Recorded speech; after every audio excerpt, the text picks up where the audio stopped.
Nos acompaña en este nuevo episodio de los podcasts de la Academia Leonor Echeverri Kurt. Leonor es directora nacional de escuelas de la Universidad Santo Tomás. Durante 2 décadas fue profesora de la Facultad de Derecho de la Universidad Diego Portales, una de nuestras mejores profesoras, si no la mejor. Y es además abogada integrante hace 12 años de la Corte Suprema. Es la abogada integrante actualmente que más tiempo lleva. Bienvenida, Leonor, y muchas gracias por estar aquí. Bueno, gracias a ti por invitarme a estas nuevas formas de comunicación que tenemos y esperemos que pueda contestar, digamos, las cosas que interesen. Muy bien. Oye, mira, partamos de lo que es más abstracto y luego vamos desplazándonos hacia lo más concreto. Y la idea es conversar sobre, en lo abstracto, los abogados integrantes y en lo concreto, tu experiencia como abogada integrante. Pero comencemos por lo abstracto, o lo más abstracto, y allí, claro, parece insoslayable una cierta crítica que ha existido hacia la institución de los integrantes antigua, ¿no? Desde que yo estuve ahí, en fin, probablemente desde siempre un poco, y quería saber tu opinión sobre esto. ¿Cómo lo ves tú? Yo trataría de como verlo de dos lados. Yo creo que un lado es el lado positivo, que en el fondo el abogado integrante tiene más, entre comillas, tiempo, bagaje hacia las cosas que se han escrito, las que se están estudiando, en general, una parte netamente más académica en que el ministro, por esencia, digamos, muchas veces no tiene tiempo para hacerlo. Ese en el fondo es nuestro trabajo. Entonces, evidentemente, uno puede cooperar además con la experticia que uno tiene, porque la gracia, digamos, del abogado integrante es que sea experta en ciertas materias. No se le pide como al juez o al ministro que sea experto en todo. Entonces, por lo tanto, uno puede comentar lo último que se ha escrito en esto, cómo se ha visto este problema, etcétera. Yo creo que ese siempre ha sido un aporte y ha sido reconocido por la Corte y en general también por los abogados. El lado negativo es a quienes se nombra, porque en el fondo el problema principal que se critica y que yo creo que en cierta forma tienen razón es los conflictos de intereses que pueden tener las personas nombradas. Y yo diría que este conflicto de intereses se puede mirar desde dos puntos de vista también. Uno, que efectivamente yo tengo ciertos reparos cuando los nombrados son abogados de intenso ejercicio profesional. Porque aunque no vean las causas que ellos ven, aunque su estudio no esté relacionado con la causa que se ve, uno tiene cierta mirada hacia los problemas y hacia la forma. Y además tiene también una cosa que molesta hacia afuera, hacia una cierta cantidad, es la influencia que puede tener al tratar a diario con los ministros. Ya yo creo que la llegada al ministro, que hoy en día no se hace en ningún caso, bueno, uno la tiene a diario por sentarse con ellos de igual a igual a conversar de los problemas, etcétera. Entonces, yo creo que una cosa es ese conflicto de interés, pero otra cosa también es que el abogado integrante que tiene un ejercicio de la profesión tiene ciertas posturas de ver ciertos problemas. El abogado de banco tiene en general la visión del banco. Ya el abogado que en el fondo trata de los problemas de tributario tiene la visión en general de la empresa y no del servicio. Y en general lo que se le pide al juez es que tenga una visión más objetiva, que esté abierto a ambos. Entonces, no es que yo quiera decir que siempre van a fallar a favor de la empresa, no, es la mirada y el acercamiento que hay al caso, las dos cosas que se le reprochan. Uno, un poco la forma de poder acceder a los ministros y de poder en cierta forma tener más llegada y decir, bueno, si se ve una causa después de uno de ellos, van a ubicarlo que es uno de uno de los que son abogados integrales. Por eso es que a mí me parece que no es tan bueno nombrar abogados de intenso ejercicio profesional. Yo creo que al final hay más objetividad, sin ser nadie es tan objetivo, digamos, o sea, más objetividad aquellos que se dedican más a la academia, que están más al día en los problemas, que tienen la visión de lo que habla el abogado que ejerce, pero también tiene el desarrollo en la academia que hay. Entonces yo creo que tiene, a mi modo de ver, una mejor forma de afiatarse y es menos complejo para los que miran desde afuera.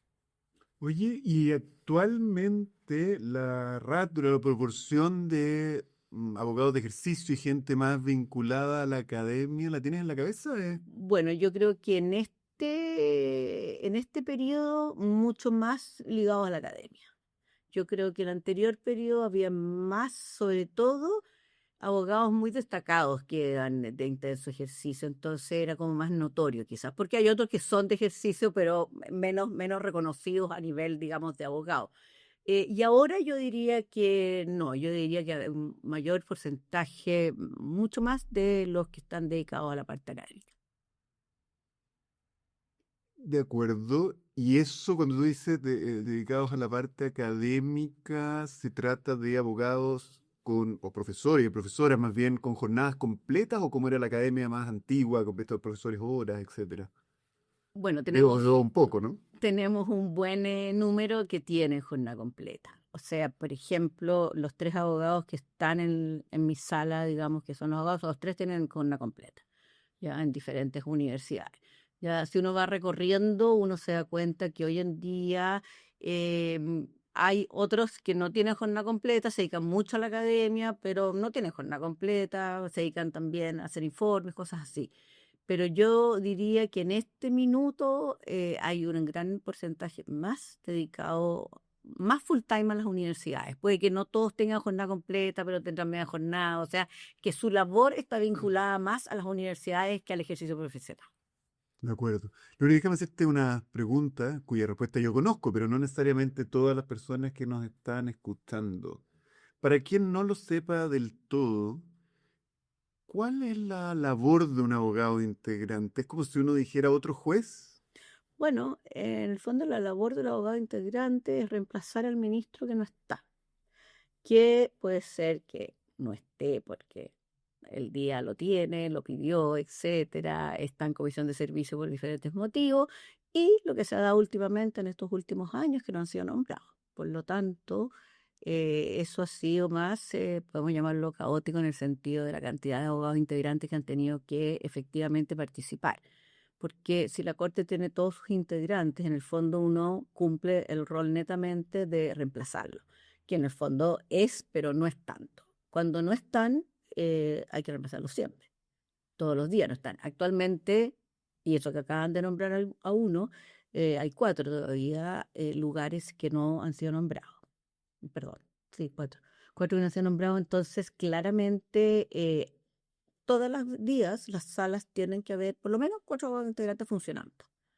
Y a eso hay que sumarle, digamos, los que no estén por otros motivos. Entonces, digamos, se ha aumentado mucho la integración, básicamente porque además a los ministros que no han sido reemplazados, tampoco ellos pueden nombrar un suplente. Porque cuando la gente, por poner un ejemplo, la gente toma vacaciones, le nombran un suplente que generalmente es un ministro de corta operaciones que integra por 3 semanas. El problema es que uno no puede suplir a quien no existe. Entonces, obviamente, el que no existe en este minuto, que son los espacios que están vacíos, efectivamente tienen que ser suplidos todos los días por abogado integrante. Pero sentado en la mesa, un abogado o una abogada integrante, para decirlo así, Mm, pesa exactamente lo mismo juez. Es Igual. un juez, ¿no es verdad?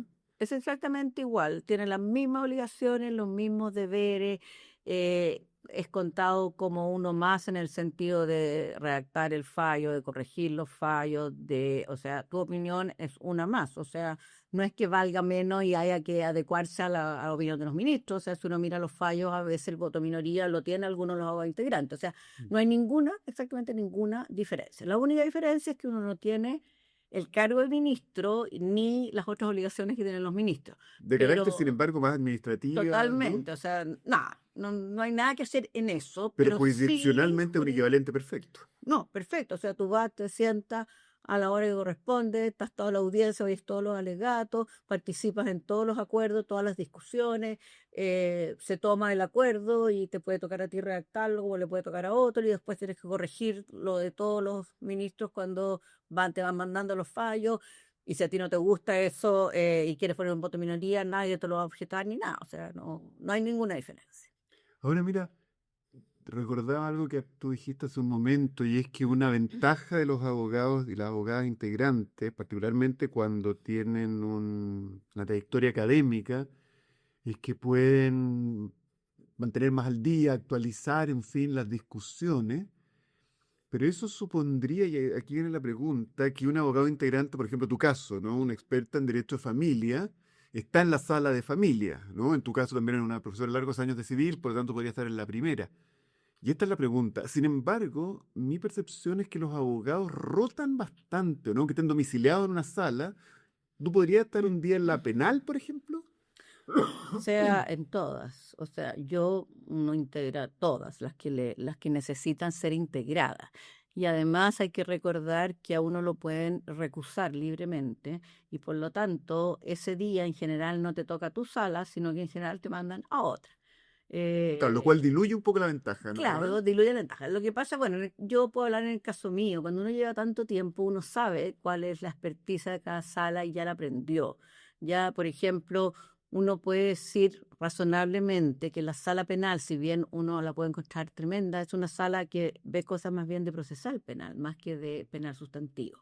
Ahora, que hay que ver penal sustantivo, bueno, lo estudiará. Yo creo que todo, en el fondo de las personas que estamos, todos sabemos buscar dónde estudiar y estudiarlo. O sea, mi sala ve las cosas mineras. La primera vez que me tocó ver una cosa minera, no sé, creo que la había visto en la universidad y habían pasado, bueno, pesqué todos los libros de minero, los abrí y busqué cómo resolver. Por eso es que yo digo que en las universidades uno debería enseñar a los alumnos a buscar el conocimiento, más que tanto dárselo entero, porque para estos casos, por ejemplo, es muy útil. Ahora, por supuesto, se diluye porque es imposible. O sea, la idea es que tú mayoritariamente integres la sala en la cual se supone que tú tienes la expertise.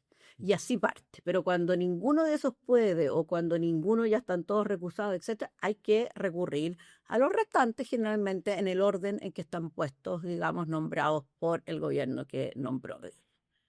De acuerdo. Oye, y tú, claro, me dices que funcionalmente el abogado integrante equivale a un juez, es otro juez, ¿no es verdad? Pero, ¿cómo en tu experiencia miran los jueces a los abogados integrantes? ¿Los miran como, los ministros, me refiero a la Suprema, los miran como un igual? Por ejemplo, qué sé yo, a ti te tocó estar con ministros especialmente destacados, estoy pensando en la ministra Tevesit, por ejemplo, durante largos años, cuando discrepan en algo. ¿Son dos opiniones que se encuentran o hay algo más informal donde la opinión de una ministra, en fin? Yo he tenido la mejor experiencia en eso. Mm. Yo, durante estos 12 años, he integrado todas las salas, con todos los ministros, con más o menos, digamos, autoridad, etcétera, como la ejerce, y nunca he tenido un problema de sentir que lo que yo estoy diciendo o no les importa o hay que tratarlo como en menor. Es más, si es de tu experticia, te la miran mejor, Mm. incluso, que dice, tú que has estudiado más esto, ¿cómo podríamos, digamos, cómo se resuelve? Entonces, yo te diría que nunca me ha pasado, a mí por lo menos, que alguien me diga, no, ese no sirve para nada lo que te está Mm. diciendo, no, o te miren que, bueno, pero yo soy el ministro, así que yo decido, no, para nada. O sea, yo te digo que he tenido una buena experiencia y en salas en que tú sabes que no es tu experticia, tampoco. ¿Ya? Entonces, yo por lo menos he tenido una buena experiencia al respecto. Ahora jamás pensaría en darle cátedra Mm. si voy a la penal cuando la presidía Milton Jueca, no se me hubiera ocurrido. ¿Ya? Pero igual nunca me tocó una sensación de que ellos miren como que no. Para ellos ya sentados ahí, de uno más, además que hay que pensar que ellos los eligen también. O sea, Mm. se supone que los que están ahí por lo menos están con el visto bueno de ellos. De acuerdo.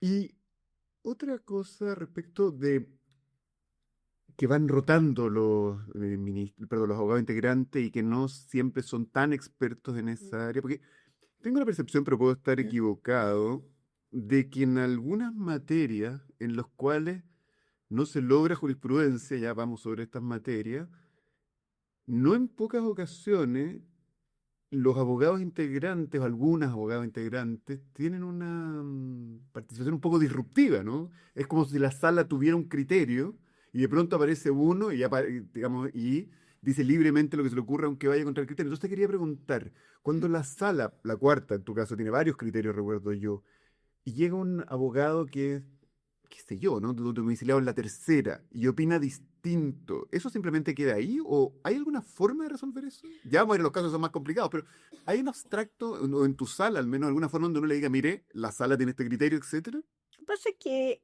a ver, yo no conozco a nadie tan disruptivo en manera de ser. Puede ser en manera de decidir, pero en Mm, manera de ser no es disruptivo. Y claro, o sea, una de las cosas cuando tú no vas a esa sala muy a menudo, los ministros son muy gentiles y te dicen, mm, oye, esto lo hemos visto muchas veces, la postura de la sala es esta, pero tú eres libre de estar de acuerdo o no. O sea, ahora, quizás es más conflictivo cuando justo el disruptivo es el que decide para dónde se equilibra la mm, balanza. Y en esos casos, uno puede pensar, digamos, que muchas veces debieran verse en otros días, pero lo que hay que pensar es que si es que son dos y dos, en el fondo no está tan zanjada la discusión, ¿ya? Porque si es tu voto minoritario, no importa, tú lo puedes poner y nadie, por lo menos en la parte sala, te va a mirar mal y te van a decir, pero sí te explican cuál es la postura de la mm. sala y por qué, te lo explican detalladamente, sobre todo si tú nunca lo has visto, ese tema. En materia laboral, por ejemplo, la sala tiene lo que se llama ya líneas aprobadas por la sala. Y ahí generalmente lo que se hace es que los ministros, incluso que no están de acuerdo con esa postura, dicen que van a seguir la postura de la sala a pesar de estar en forma, digamos, discordante.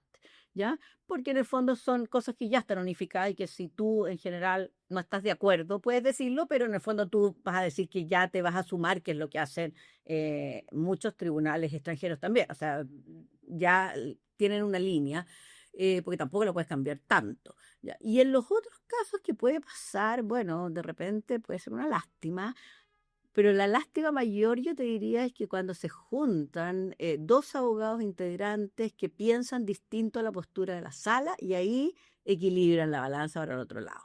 Eso de repente puede ser que uno lo mira afuera más injusto para el que tiene que también hay que recordar que tiene libertad para recusar al abogado integrante. O sea, si está viendo una materia en que sabe que ese abogado integrante tiene otra opinión, basta con que lo recuse libremente. Pero esos son casos como bastante puntuales, o sea, que pueden pasar alguna vez, pero no es lo más lógico que pase. Y tampoco en materias que ya están absolutamente zanjadas, porque uno pasa a ser el voto minoría si no está de acuerdo. O sea, en la sala que uno vaya, uno dice no. Pero nadie podría, digamos, decirlo no, o sea, es que no podemos decidir esto. ¿Ya? Y hay casos que uno piensa después de fallado y que uno lo puede lamentar, digamos que haya sido esa la composición de la sala, porque hasta entonces siempre se falló igual y además lo que más o menos a uno quizás le guste, y a los ministros me imagino que menos, es que queda un fallo fallado distinto y todo lo restante se vuelve a la lógica que ellos tenían. Entonces, quizás es lo que más puede, en cierta forma, no gustar. Pero eso pasa más que nada cuando van dos integrantes que tienen una postura diversa en la sala. O cuando además la sala está formada por ministros que vinieron también de otra sala. O sea, la cuestión de la integración es una cuestión que pesa y yo creo que esa es una gran razón para poder recusar libremente al abogado integrante sin decir nada. Otra cosa es que lo usen, digamos, justamente porque falla distinto, pero se puede hacer libremente.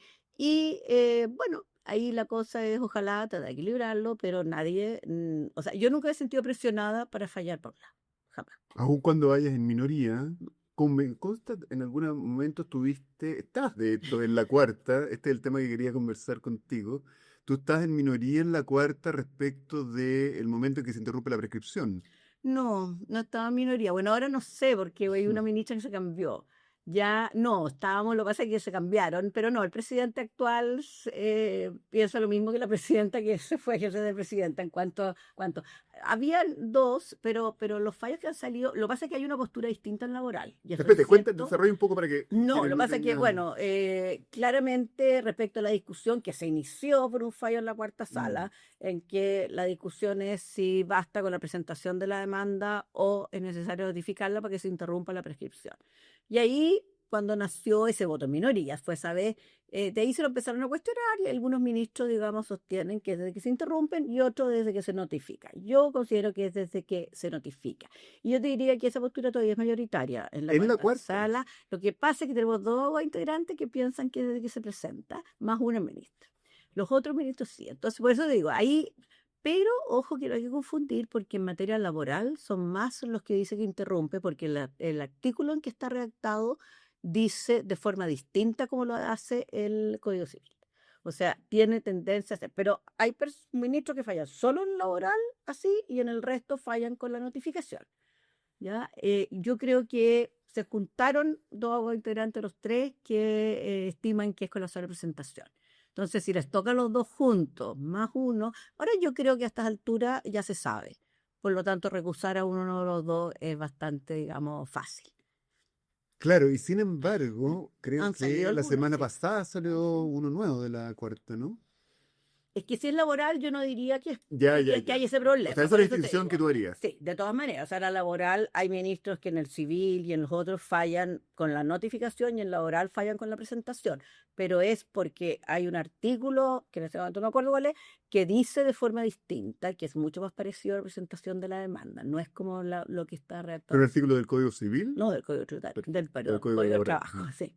de acuerdo. Y ese lo va a donde no hay interrupción en el Código Civil. Entonces, es una postura que es bastante más acompañada por los laboralistas en general. O sea, como que no sería lo mismo, que fallen Pero que se así. limitaría a lo laboral, Nada, ¿verdad? claro. Y esos ministros, yo te digo, que cambian en laboral, solo cambian en laboral y vuelven a la notificación en civil y en las otras materias. Oye, Leonor, tú estás en la cuarta sala y allí también se ve familia. Y en familia, la cuarta sala es consistente, o sea, tiene sus criterios tan fijos como el laboral que tiene. A ver, yo creo que hemos logrado, entre todos, yo digo hemos, patudamente, porque bueno, llevo harto tiempo, pero hay cosas que hemos, digamos, que se han bastante, yo diría, no, unificado como en la oral, por ejemplo, la procedencia o no procedencia, la compensación económica, la forma de cálculo, el divorcio y la posibilidad de excepcionarse con el no pago de pensiones de alimentos, etcétera. En esos temas yo creo que está bastante, digamos, claro, o sea, en la compensación económica no te pueden pedir más requisitos, como esa gente que empieza a decir, bueno, es que no quería trabajar, es que podía trabajar, etcétera. O sea, le ponen más requisitos en general cuando vienen así, la corte como que ya en la sala es clara en eso.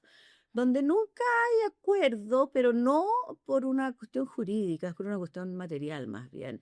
Las susceptibilidades de adopción, la salida del menor al extranjero, porque ahí tiene una cuestión que no hay norma. ¿Ya? Y al no haber norma, por ejemplo, hay una tendencia, por un lado, en la susceptibilidad de adopción, a preferir la familia biológica, siempre. ¿Ya? Y en el caso contrario, al revés, o sea, decir, sabes que la familia biológica ya se le dio mucha oportunidad, mejor que el niño busque una familia, le den una familia adoptiva, porque si no, digamos, vamos a estar siempre con que recayó en esto, recayó en lo otro, y no. Entonces, ahí se juega, pero en general hay una marcada cuestión hacia el interés del niño. O sea, yo creo que en eso, incluso los que prefieren la familia biológica cambian inmediatamente de postura cuando la situación uno ve que ya no tiene posibilidades de recuperación y que se está perjudicando al niño, porque cuando uno ve que el niño entró a las instituciones o a las familias de acogida cuando nació y ya tiene 5 y sigue ahí mismo, pensando en que la familia biológica se puede recuperar. Y en otros temas también, como la salida o sea, la vuelta del niño al hogar con la madre, en general cuando la madre no es chilena, o al revés, cuando la madre lo quiere tener en Chile y el padre es de otro país, que es el problema de la globalización, digamos que es mucho. Entonces, saber qué vale más, si que a la madre al recuperar su vida el niño va a estar mejor o que tenga un padre presente. Y en el fondo esa elección nunca es fácil, porque en el fondo uno dice, bien, cuando tú te casas con personas que son de distintos países, nadie va a buscar cuál es la legislación, quizás los abogados, para saber dónde hallar el niño entre medio. Pero obviamente lo que se trata de evitar, y en eso la aplicación, por ejemplo, del convenio de La Haya sobre el secuestro internacional, en eso la Corte es bien clara. O sea, si hubo un traslado ilícito del niño, tiene, como dice el convenio, que volver a su lugar y ahí decidir respecto a la tuición. No traérselos sin permiso de nadie y aquí entonces pensando en que los tribunales chilenos se los van a dar a ellos, poder hacerlo. Entonces, en esas cosas está claro. Ahora, la cosa es cuando no se lo secuestran, digamos, intencionalmente, sino que la madre o el padre pide permiso para llevárselo y ahí uno tiene que decidir. Y tienes que ver si la postura en el fondo del padre presente prima más a que la madre esté bien y se haya vuelto a su casa, a su familia, a sus amigos, etcétera. Bueno, nunca es fácil de repente porque hay opiniones de que si la madre va a estar bien, el niño también va a estar bien, opiniones de que la presencia materna es muy importante, entonces hemos logrado ciertos acuerdos, pero ahí es muy difícil, no es que no se logren, pero en general son muy discutidos. Tú me hace pensar lo interesante que puede llegar a ser familia, queríamos hacer un podcast sobre eso, pero lo recordé que estamos hablando de abogados integrantes, Sí, ¿no? Y nos deslizamos un poco hacia otro lado. Déjame volver a los abogados integrantes. sí. Para quien no tenga noticia de esto, ¿no? Un abogado, una abogada que no tenga mayor conocimiento de esto, ¿qué es necesario para ser abogado integrante? Formalmente al menos. Formalmente la Corte Suprema son 15 años de ejercicio profesional. Bueno, y acompañar ese típico como Una carta de intenciones. bueno, no, sí, pero además no tener antecedentes y todas esas Bueno, cosas, claro, claro. entiendo. Pero así formalmente, para ser abogado, tener 15 años de ejercicio de la profesión que se cuentan desde que tú juraste en la Corte Suprema. Y luego, si alguien preguntara, ¿qué significa ser abogado integrante? ¿Cómo es? ¿Es cuánto trabajo? ¿Qué incompatibilidades tiene? Primero, ¿cuánto trabajo es? Luego, segundo, ¿cuántas incompatibilidades? Yo creo que algunas las hemos rozado, pero otras no. Te voy a preguntar qué incompatibilidades notas tú, si es que alguna, en términos académicos, en términos de abogado que litiga, en términos de informante en derecho, en términos de árbitro. Pero te lo voy preguntando a poco. Mm. Lo primero es, digamos, en tiempo de trabajo. Yo entiendo que este es un momento muy exigente para los abogados en la corte, pero más en general. Tú ya llevas 12 años, por lo tanto puedes hacer una evaluación más general. Bueno, yo diría que es harto trabajo. O sea, no podría yo decir que es poco, es harto trabajo porque además, claro, el abogado integrante lo junta con otro, Claro. ya que puede ser igual de intenso que este, pero no se puede pensar, o sea, jamás alguien que tenga 24 días 24 horas del día ocupado puede pensar siquiera en postular. De primero, tú tienes que tener a lo menos 3 mañanas disponibles sin tener nada. 3 mañanas completas. Claro. O sea, 3 mañanas en que tú por lo menos tienes que garantizar que vas a poder ir, porque si no, tampoco sirve. O sea, si siempre te excusa, porque, o sea, de hecho, todo el mundo tiene que sacar las clases para el horario de la tarde. Ya, porque tampoco te pueden asegurar, te preguntan el día anterior si puedes ir al siguiente. Entonces, de repente, claro, tú puedes decir, oye, yo puedo ir todos los días menos los martes. Pero no puede ser la regla Pero no general. puede ser la regla general, yo menos martes, miércoles y jueves. No, no puedo decir eso. Entonces, primero Perdona, o sea, tienes, es un poco incompatible en ese sentido con un ejercicio intenso de la profesión. bueno, yo lo considero, pero lo que yo Pero no entiendo por conflicto de interés, es sino más que bien no, por no, tiempo, ¿no? ahora, yo lo que considero O que por el ambas cosas ejercicio también. intenso de la profesión tendría, lo único que es incompatible es con el tiempo. Entonces, si tú eres de los abogados que ejercen cuanto a audiencia y eso, claro, es totalmente incompatible porque también te puede tocar cualquiera. Es cierto que uno siempre puede decir, mañana no puedo integrar, pero no puede ser una cosa recurrente, porque si no, en realidad tampoco les sirve. O sea, una cosa es que tú tengas que ser una persona que le gusta estudiar, etcétera, etcétera, pero también tiene que tener algo de disponibilidad, porque si no, no cumple el rol. Pero aparte de eso, o sea, aparte de tener eso, O sea, tienes 3 mañanas más tienes o por menos lo fijas, menos ¿no? 3, te digo. O sea, en este último tiempo uno ha tenido que tener 5, pero 3 por lo menos, yo diría que de todas maneras. Bueno, pero después que tú estás toda la mañana, te puede tocar redactar el fallo, que es una cosa rotativa, o sea, cada vez le va tocando a uno, no es como en la Corte de Apelaciones que le toca todo a uno. Aquí se van rotando, pero puedes pensar que en un mes te pueden tocar 3, una semana, etcétera. Espera, un momento, para quienes no sepan ¿Mm? bien esto, que te toque redactar un fallo es que se escuchan los alegatos de los Se escuchan los abogados alegatos, y todos decimos cómo queremos fallar y después entonces se toma lo que se llama el acuerdo y se dice, ya, esto lo vamos a coger por tal y tal motivo y tú te lo llevas y lo tienes que redactar y o sea, tienes que mandárselo transformar esas notas en un en un fallo de la fallo. Corte Suprema. Sí.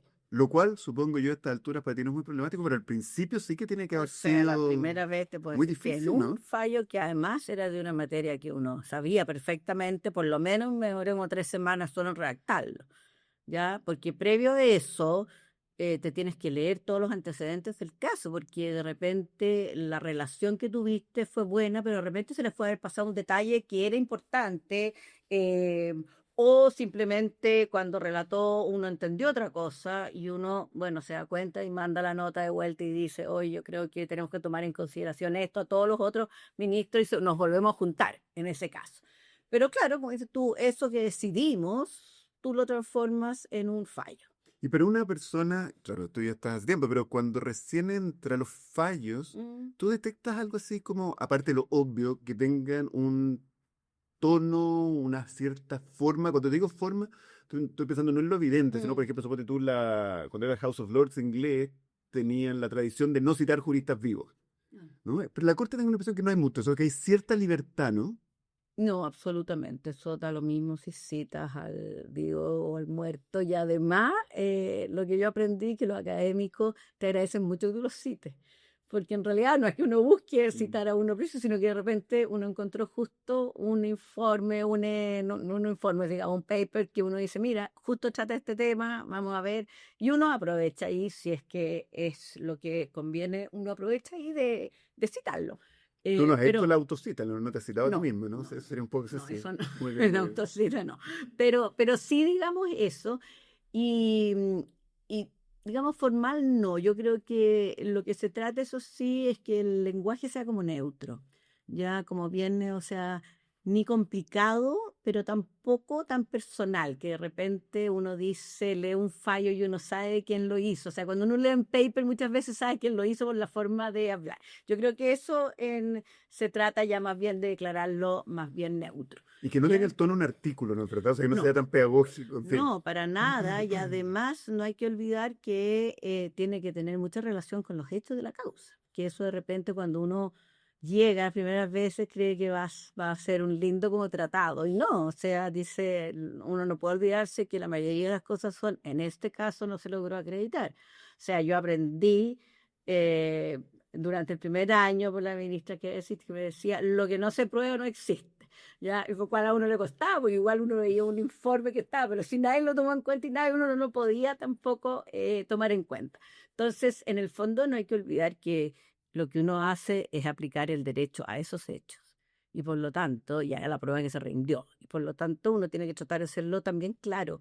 En general, la ventaja de esto, cuando tú lo terminas, los otros todos lo revisan. Y ahí mi experiencia, no Entonces, sé si es la tuya, supongo que ¿mm? es la misma, es que los ministros son bien gentiles en hacerte ver cuando la cosa no está del Claro, pues todo no, correcta, son ¿no? amabilísimos, además te dicen, mira, es una sugerencia, pero esta palabra como que se usa poco, ¿sí? Cosas así, no, o sea, pero lo bueno es que yo te diría que lo revisan, porque cuando uno llega, bueno, uno puede hacer una cosa totalmente diferente a lo que se acostumbra, o de repente simplemente te equivocaste.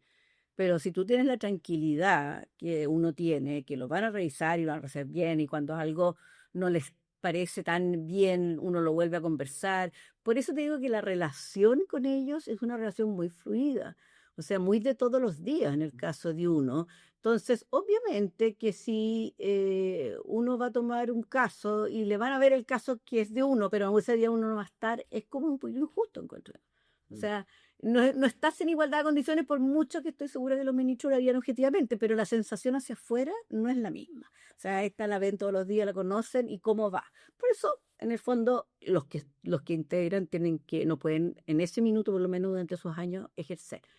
¿Ah? Pero yo digo es eso, o sea, lo corrigen todos, pero a la vez tú corriges todos a los otros.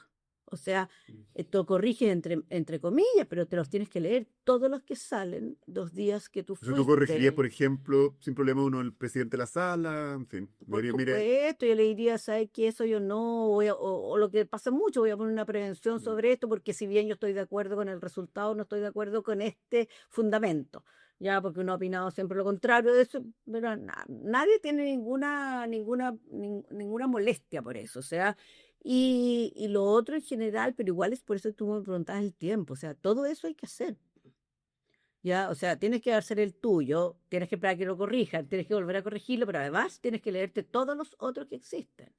Espérate, Y pero hablamos de la entonces, tabla, porque hay además una cuenta de admisibilidad que también ya. va. Entonces, lo que dicen, no, mira, si es súper compatible, bueno, no sé si es tan compatible. Pero tú conservadoramente entonces dirías esto es como una media jornada. Sí, conservadoramente, sí. Con unos sábados y domingo incluidos, Por supuesto, probablemente. claro.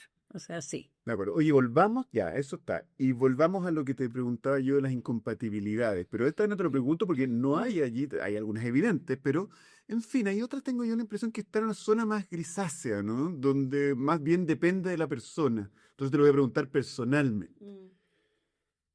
Respecto, claro, tú no ejerces, desde luego, pero supongamos que te ofrecieran ejercer, ¿te parecería compatible con la corte? ¿Con tu ejercicio en la corte? ¿Con tu trabajo No, en en la este corte? De minuto acuerdo. O no. sea, no lo tomarías.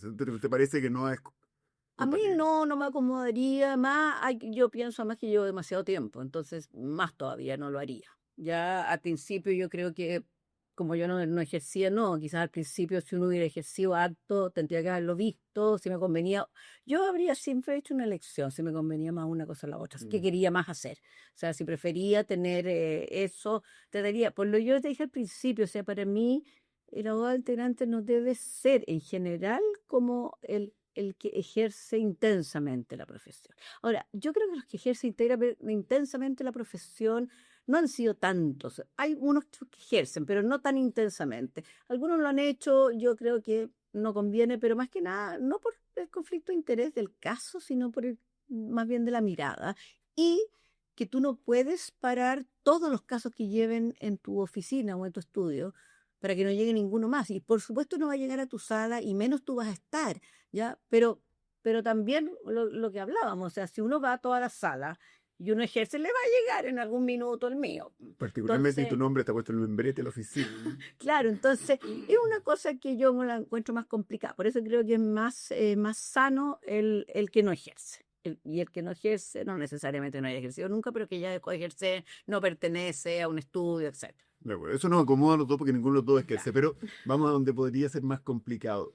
¿Te has sentido alguna vez o has sentido alguna vez una incompatibilidad o decir, mira, yo esto en que me gustaría no lo voy a hacer en términos académicos por ser abogada integrante? Por Esto me gustó. supuesto, no a Cuéntame. poder hacer los análisis de sentencia nunca más. Ya, O comentario sea, de yo sentencia, ¿te parece hacía que comentarios de sería...? sentencia en la revista chilena de Derecho Privado hasta que fui abogada integrante. O sea, teóricamente está, entre comillas, podríamos decir prohibido hacer una crítica. ¿Cómo hacer una crítica si el que está sentado al lado Claro, fue una tuyo especie de diciéndole, autocontrato, mutatis claro, diciéndole que mutandis. está mala la sentencia? No, Jamás lo que yo, hicimos. claro, eso no se hace y si tú te fijas, mucha gente que hacía cuando ha sido abogado integrante lo dejan de hacer, después vuelven Mm. ya a hacerlo, pero no, o sea, mientras estás ahí, tú eso no lo haces. Claro, lo cual también complica un poco, pensaba yo, suponte en la jornada de civil, ¿no? No vas a hablar de una sentencia de la corte No, en la no, jornada no, de civil, no, ¿no? en general no, por eso te digo, o sea, yo creo que escribir un paper no tiene nada, no tiene ningún Aun cuando sea problema. criticando a la corte. No, pero no tienes por qué escribirle No, criticando a la no, corte. por eso Puedes digo, tiene ese escribir. límite, ¿no es verdad? Sí, o sea, yo creo que la crítica por la crítica puede ser. Quizás es mejor, si lo tienes que hacer, mostrar ambos lados de la Mm. muerte. Ya, o decir, mire, en esto yo no estoy de acuerdo, como en una postura X. No me parece que sea si está dentro de un paper y no se trata el paper de esa sentencia, se trata en general de un tema. Decir, mire, dentro de este tema esta postura que ha tenido la Corte aquí tiene estos problemas, etcétera. Hay forma de criticar, pero por eso digo, análisis de sentencias es más complicado. Oye, yo sé que tú no lo haces, pero te lo pregunto igual, porque deben haber pocas personas, descontados los ministros, que hayan escuchado tantos alegatos en la Suprema como tú. ¿Alegarías estando en la Suprema? No, De acuerdo. eso sí Eso que parece muy eso bien. ya me parece ya, no. O sea, si uno tiene pudor porque algo llega a la Corte de Apelaciones o a cualquier, imagínate cómo te va a poner en el otro Eh, asiento. Un día está a un lado y el otro día te sienta al otro lado. Me No, alegro que tengamos no, ese acuerdo no, moral. eso ya me parece que nadie lo haría, supongo. Espero. Mira, nunca se sabe. No sé, espero. Informe, Leonor, esa es otra cosa. Mira, Informe en directo, ¿no? Para que todos nos sí, entendamos. no, por supuesto. Hay ministros que opinan que la gente no debería ser. Yo No hay creo regla, pues que partamos no, por ahí, ¿no no es hay verdad? ninguna Ni regla, no. autoacordado, ni nada que se No, asemeje. nada, nada. Eh, Yo no tengo una postura, digamos así, a la negativa absoluta. Me parece que además, cuando tú ya no puedes hacer tantas cosas en el ejercicio profesional, es de las que te van quedando. eh, mm, bueno, generalmente puede ser más cómodo que esos informes sean hacia los arbitrajes Mm. o hacia, de repente, si tú estás en la Corte Suprema, que sean en la Corte de Apelaciones. Ahora, el problema es que uno lo puede hacer por primera instancia y llega igual a la Corte Suprema en algún minuto de la vida. Si tú ya te fuiste, no importa, pero si estás ahí puede ser resultarme incómodo, pero bueno, yo no soy partidaria de que no se puedan hacer. Yo creo que se pueden hacer, lo que pasa es que yo ya me trataría de inhabilitarme para ver de esa materia. Claro. Porque Ya, debe ser un poco incómodo que el relator diga que hay un informe en derecho a su claro. señoría. O sea, no solo que esté mi informe ahí, sino que si ya uno es informado en esa materia una o dos veces por algo, integrar la sala preferiría, digamos, no integrarla. O sea, inhabilitarme y decir, ¿sabe que en esta materia yo ya he hecho todo, entonces prefiero que no? Ya, pero a no hacer así, a nulo, ninguno, tampoco me parece. De acuerdo. Y ya que lo mencionaste, el arbitraje, el CAM, ¿no? Estas cosas. No, yo creo que el arbitraje no ha visto problema. De hecho, hacen lo mismo, pero en otro lado nomás. O sea, tiene el mismo rol que el otro. Eso nunca he pensado que puede hacer. De hecho, muchos hacen arbitraje de los abogados integrantes. Pero no, salvo que tú si llega quizás un caso de las mismas partes, Bueno, claro. tienes que decir, no el tuyo, pero puede ser de las mismas partes, tienes que decir, oye, esto yo, pero como lo dirías en cualquier cosa, aunque no sea, imagínate, alguien te fue a contar un caso para que tú le dieras la opinión, nomás tienes que decir si el caso ese aparece y decir, oye, esto yo ya lo vi, opiné a uno de los dos, etcétera, aunque no seas ni abogado, ni informante, ni nada. Entonces, yo creo que en eso hay que dar una señal súper clara. O sea, hay posibilidad de que los conflictos de interés se echen a perder el proceso judicial y me parece muy mal. Por lo tanto, uno tiene que cuidarse de que cualquier cosa que de afuera pueda ser mirado, aunque a ti no te influya y te dé lo mismo, lo que esa parte que en algún momento tú hiciste, lo informaste para esa parte, puede que te dé lo mismo. No, yo creo que hay que transparentarlo, hay que decirlo y hay que inhabilitarse porque eh, por dos razones. Por una, porque yo no creo que uno falle a favor, yo creo que uno fallaría, trataría de irse a la contra, entonces Ya, ya, ya, ya. tampoco es tan bueno para la parte que lo hizo. Pero yo creo que el dicho esto de que hay que ser y parecer, o Mm. sea, yo creo que hay que dar señal de transparencia hacia afuera. Y esa señal de transparencia uno la puede dar en estas pequeñas cosas. O sea, yo alguna vez informé para esta empresa, hayan pasado 5 años, yo no le veo el caso a la empresa, porque no quiero ir a problemas ni suspicacias ni meter además a la corte en Mm. problemas, porque evidentemente tenemos que cooperar todos. Ok, vamos. Claro, que el tiempo pase, nos alcanza, pero no quiero dejar de hacerte algunas preguntas esta vez sobre lo concreto, o sea, sobre tu experiencia, que algo hemos rozado desde luego. Esta la primera pregunta respecto de esto. ¿Por qué entraste hace 12 años y aquí? ¿Qué fue lo que te llamó la atención? ¿Tú tenías otra carrera? En fin. Bueno, uno tiene cercanía con gente que ha sido, gente que te decía, puedes cooperar sobre todo en materia de familia, que era mi expertise. Mucha gente no le gusta familia, ahora está mucho mejor familia, o sea, se ha prestigiado, pero en el tiempo, hace 12 años atrás, te miraban siempre como el pariente pobre, el derecho civil. Y postulé, no hubo un mayor Ya. pensamiento al respecto, solo que no sé si yo tenía unas ganas así como de ser juez. Ya yo había dirigido la Academia Judicial, o sea, había tenido una gran cercanía Mm. con toda la labor judicial. Yo no sé si quería ser juez, pero yo creo que si uno podía aportar en familia, me parecía, digamos, bien. Por eso no me interesaba la Corte de Apelaciones, porque en la Corte de Apelaciones no hay salas especializadas, entonces tú puedes tocar todo el tiempo fallar nulidades penales, que no creo que les aporte tanto yo.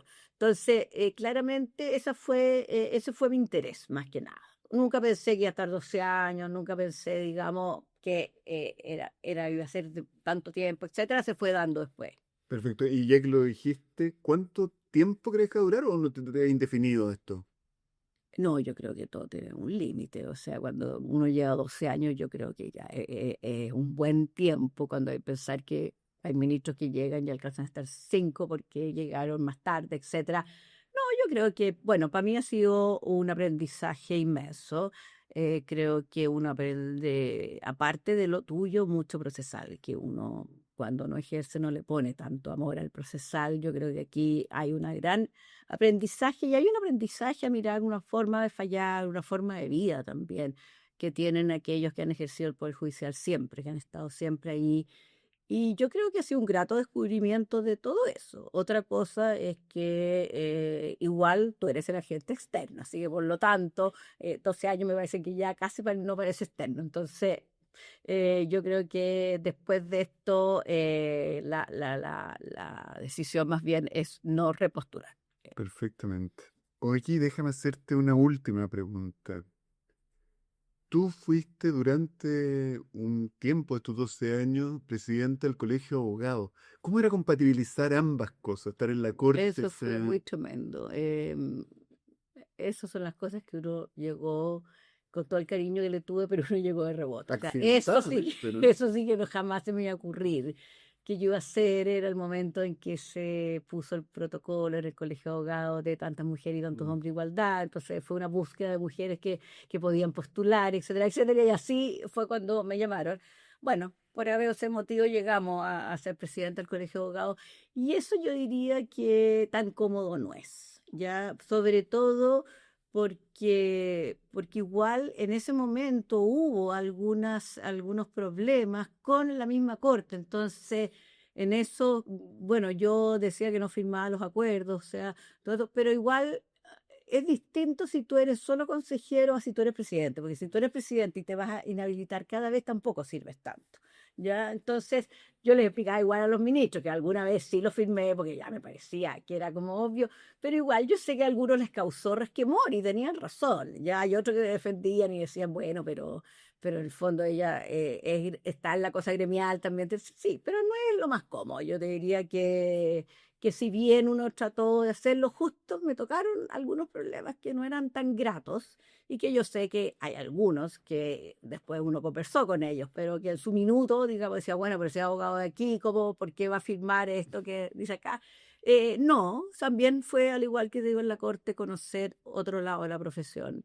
Que es, es mucho más, menos cercana a uno, porque en el fondo el ejercicio profesional uno no tiene, pero ahí es cuando uno aprende que el colegio de abogados es para todo ejercicio profesional, no solo para el que ejerce en los tribunales.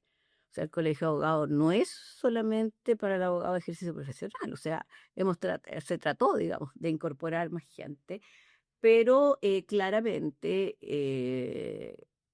hay ministros, digamos, que son parte del colegio y todo. Pero igual yo creo que cuando tú, si tienes la calidad de presidente, se torna todo más difícil. ¿Ya? Pero eso no era la idea, estaba claro, cuando se hicieron estas elecciones. muy bien, pues Leonor, ha llegado el tiempo y me resta a mí nada más agradecerte y espero volvamos a estar en esto, pero sobre derecho de familia, sobre algunos temas selectos de derecho de familia. Entonces, hasta esa ocasión, pues. Bueno, muchas Gracias, Leonor. gracias, estuvo entretenido, gracias.